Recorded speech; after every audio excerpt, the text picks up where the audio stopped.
आपका? नूरुल हक, सुद बुरहानुल हक, निवासी काछी पट्टी टाउन एरिया मानिकपुर का रहने वाला हूँ जी मैं। क्या मामला आपका? जी गुड्डू ने हमसे ज़मीन के लिए करा था सौदा कि भाई ज़मीन हमको दे दो, तो हम ना ना ना ना कर रहे थे कि हम ज़मीन उनको नहीं देंगे। फिर उन्होंने जैसे तैसे करके बाप को बयाना दिया और अवैध रूप से पूरे हमारे पेड़ कटवा दिए। उसमें कम से कम 50 पेड़ थे, हमारा बहुत बड़ा भीटा था, उसको उन्होंने बराबर करवाया। अब वो ये कहते हैं तुम्हारी कोई ज़मीनें नहीं है, तुम फ्रॉडी हो, झूठे हो। हर उनकी ही जबान पुलिस भी बोलती है कि नहीं तुम झूठे हो। और हमने एडिशनल एसपी सर को फ़ोन करा, एसपी को फ़ोन करा। जब पेड़ कट रहे थे सर, मेरे पास उसके पूरे प्रूफ हैं, मैंने उस टाइम पेड़ करा। हमारे हरे वृक्ष थे, आम लगे हुए वृक्ष इन्होंने गिरा दिए, 100 साल पुराने वृक्ष। हमारे ताड़ के पेड़ थे। आप पूरे टाउन एरिया में किसी से पूछिएगा तो वो बताएगा किसके पेड़ थे, किसकी बाग है, किसका क्या है। सब इन्होंने पूरा एकदम समथर करके जेसीबी चलवा दिया।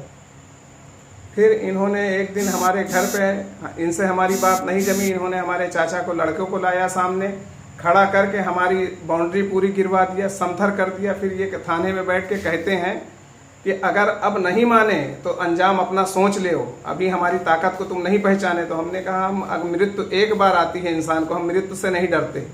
हमने एसओ साहब के सामने ये बात कही है।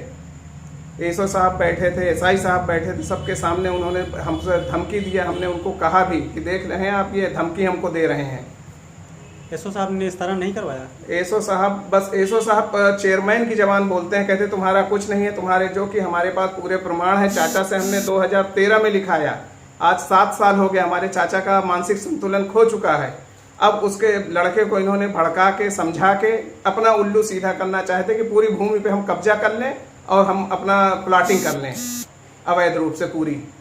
और किसी उच्चाधिकारियों को आपने सूचित किया है? जी हमने, कोई ऐसा विभाग नहीं है जहां एप्लीकेशन नहीं भेजा है। हर विभाग को भेजा है, फॉरेस्ट विभाग में भेजा है, खनन विभाग में भेजा है, सर कहीं से कोई कार्रवाई आज तक नहीं हुई।